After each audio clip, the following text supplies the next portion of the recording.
Okay, guys, my name's George. This is my first time speaking formally on the topic of Bitcoin and cryptocurrency. This is something that I've been pretty passionate about the last probably 2 years. Been following it regularly for 4 or 5 years now, but been very passionate about it the last 2 years. It's been really productive for me, and I want to share some of that with the world, my peers, and whoever may find this. But it's been on my mind to speak a lot about this topic lately, and Bitcoin as a whole.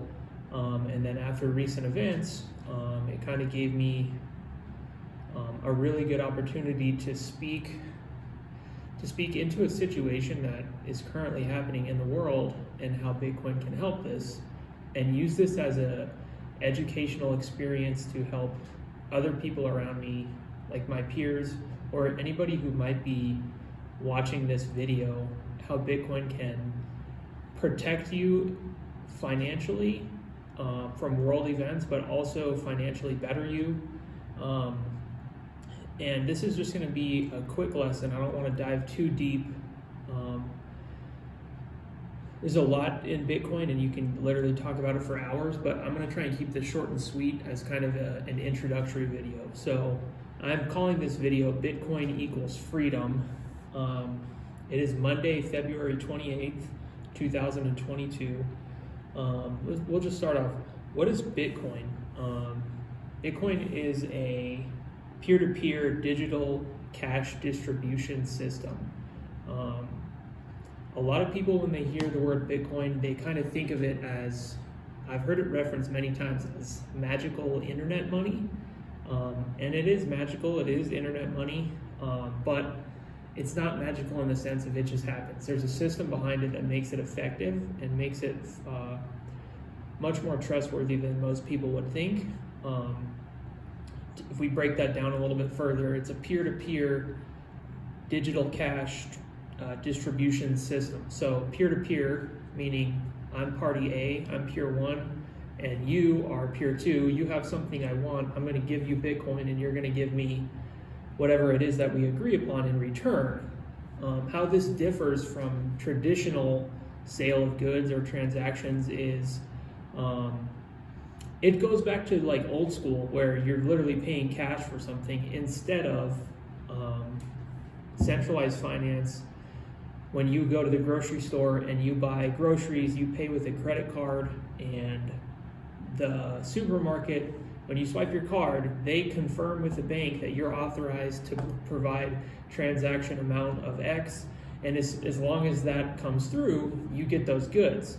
That involves a third party that's a mediary or a trusted party, which that system works good, but there's a lot of price gouging that goes on in there.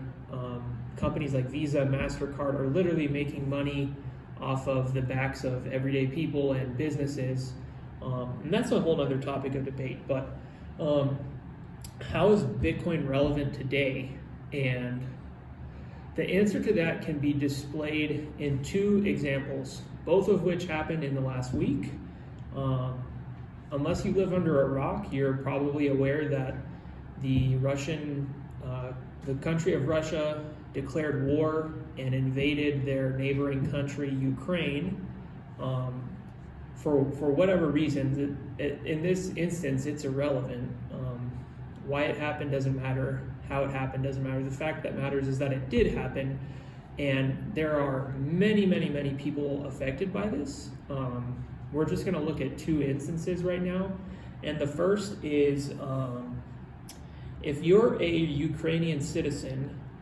Last Tuesday or Wednesday, or I think it was Thursday, when I think it was Wednesday night that the Russians invaded and the headlines started to break, and then like by Thursday morning it was like full out war in Kyiv and many other cities in Ukraine. Any Ukrainian citizen had 2 choices. They could stay and fight and protect their homeland, or they could flee the country. Anybody who was fleeing the country or staying, it didn't really matter for this instance, but On that day, in order to prevent even more chaos breaking out, the Ukrainian government instated a policy which allowed cash withdrawals per person of 100,000 hryvnia, HYRNVIA. That's the currency of Ukraine. So on that day, your whole world, your town, you live in Kyiv, your country starts to blow up. There's bombs dropped around you, missiles going off, gunshots, and you are told you have 1 day to flee the country. And not only that, you're only allowed to go to the bank and withdraw equivalent US dollar $3,300, 100,000 hryvnia. If you're a single person, you're probably okay. You can probably get by for a month or two on $3,300. If you're a family and you have 5 children and you have to survive off of $3,000 for an unknown period of time until you can, not only do you have to find new shelter, you still got to feed yourself. You don't have any of your belongings because you can only take with you what you can carry, let alone you barely had any time to prep for that. So all these people, even if they had money, they had maybe, let's say they're really hardworking people, they had money in the bank saved up for an emergency situation, like so. War, this is another thing too, this is like a super crazy situation, and I know war is an anomaly. It happened though, and it can happen anywhere. So just because you live in the comfortable USA does not mean you're insulated from this. Anything is possible, and that's why I'm urging everyone to just be prepared. But back to what I was talking about, you're told you can only withdraw, there's literal physical limitations on the amount of cash you can withdraw. And to tell someone that, you have $10,000 in your bank, but we can only give you $3,300, that is robbery. That is a crime. And probably no one's going to be held accountable for this. This is a very, very unique situation. But it highlights the point of using financial institutes to be the master of your money versus if you had invested your net worth or a part of your net worth into Bitcoin, you can access it remotely anywhere in the world with a smartphone, a computer, a tablet. All you need is an internet connection and a device that can download some sort of app or software. You can cross borders, and then you can worry about getting your cash later. But if all your cash is tied to a bank in your country and it's just been taken over by an insane warlord, you are screwed. All of your life's work was essentially thrown away.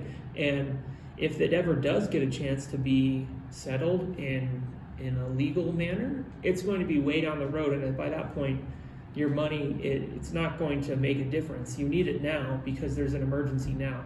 And that is why I urge people to get involved with Bitcoin, or at least get familiar with it and allocate a small percentage of your net worth to Bitcoin.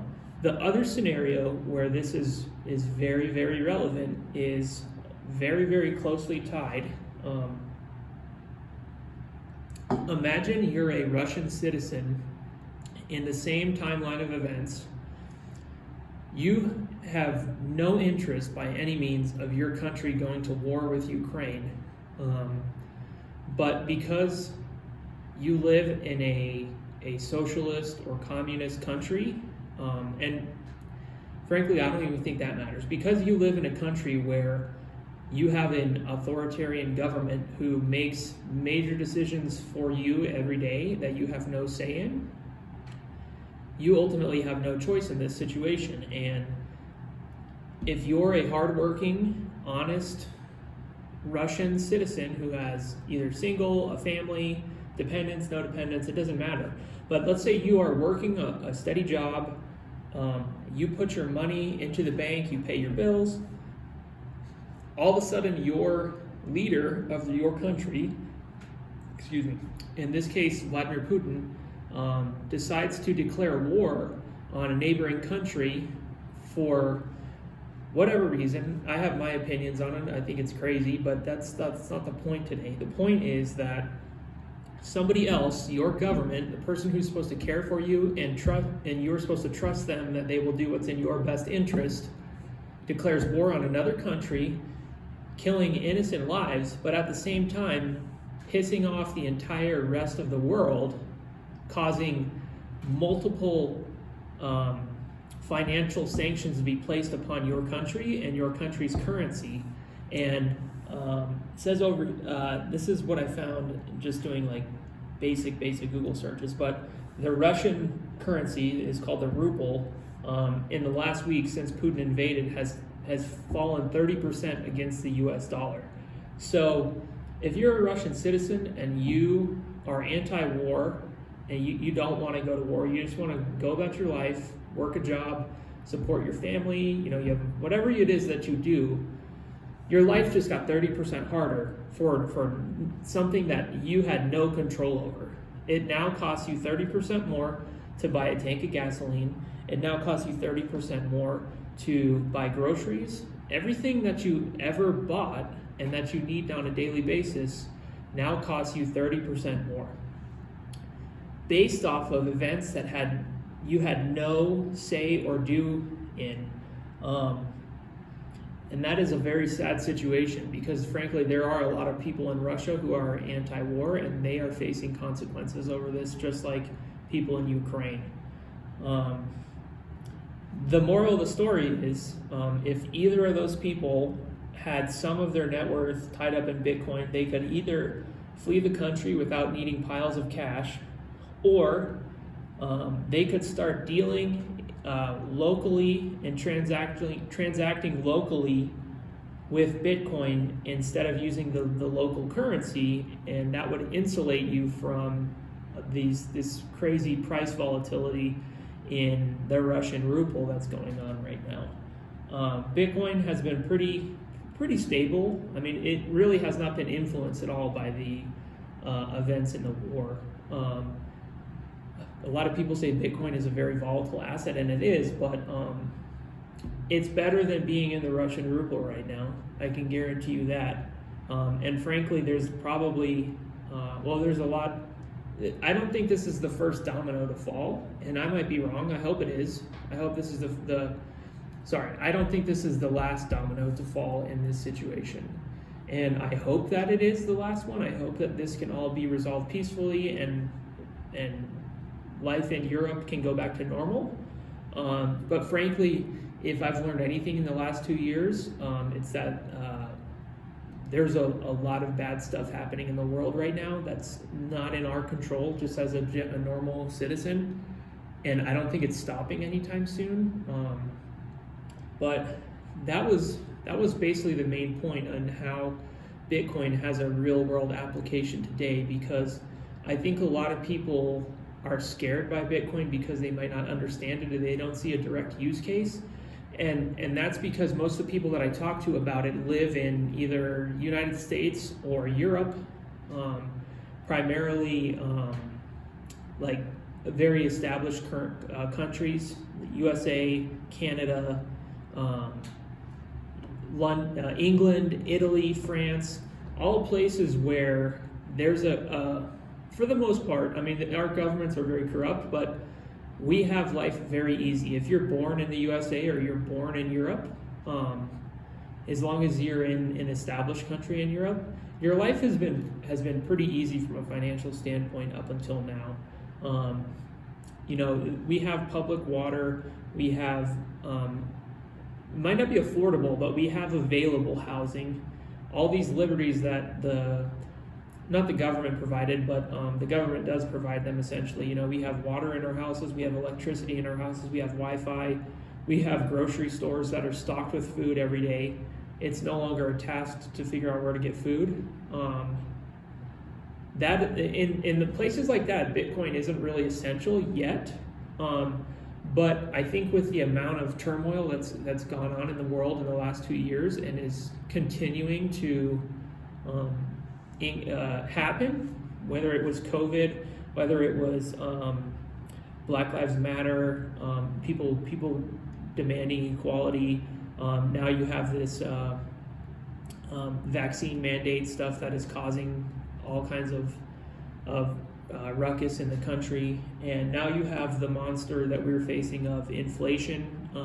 Cost of living in the USA is up 8% year over year, and now you throw war into that. There is a lot of trouble on the horizon, and I think it would be very foolish for you as a citizen to not allocate a small amount of your net worth into cryptocurrency. Primarily, I would start with Bitcoin. Crypto is a rabbit hole, but I would start with Bitcoin because the point is Bitcoin equals freedom because it insulates you from third-party regulation, and by third party I mean the government.